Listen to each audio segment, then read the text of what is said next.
Salam əziz dostlar. Bugünkü mövzumuz arıların qışa hazırlanan bəsləyən bir mövzudur. Mən gənc arıçı olaraq 4 ildir arı ilə məşğulam. 15 il belə pratika eləmişəm. 4 il aktiv arı saxlayıram, 4 il arı ilə məşğulam. Arıların o deyil ki, qışdır. Arının dərmanını, yemini verdin. Xeyr, arıya nəzarət eləmək lazımdır. 20 gündən, bir aydan bir arılara nəzarət eləmək lazımdır. Qaldı ki, avqustdan başlamaq lazımdır.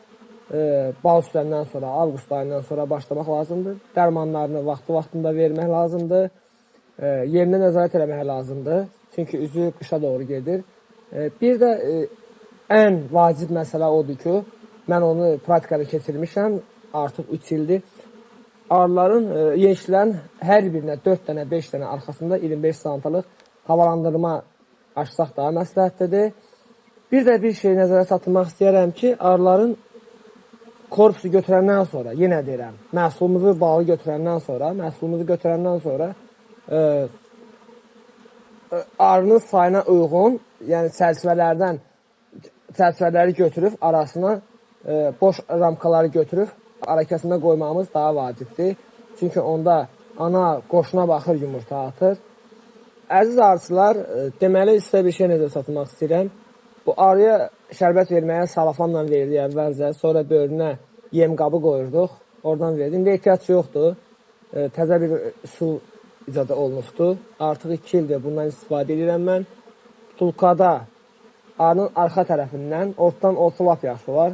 Bir dənə 32-lik dəlik açıb, oradan bildiyimiz adi boru ilə bir dənə birləşdirmə verdik. Üstə də istədiyən vaxtı şərbət vermək istəsən, ən çox şərbəti axşam üstü veririk də, saat 7-dən 8-dən sonra, arı yığışandan sonra.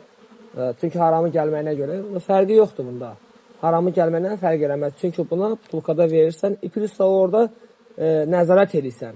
Şərbətin qurtarmağına nəzarət edirsən. Qaldı ki, gənc arıçılara buradan üzümü demək istəyirəm. Sentyabr ayından sonra arıların varroa gələnlərinə qarşı mübarizə aparmanız daha məsləhətdir.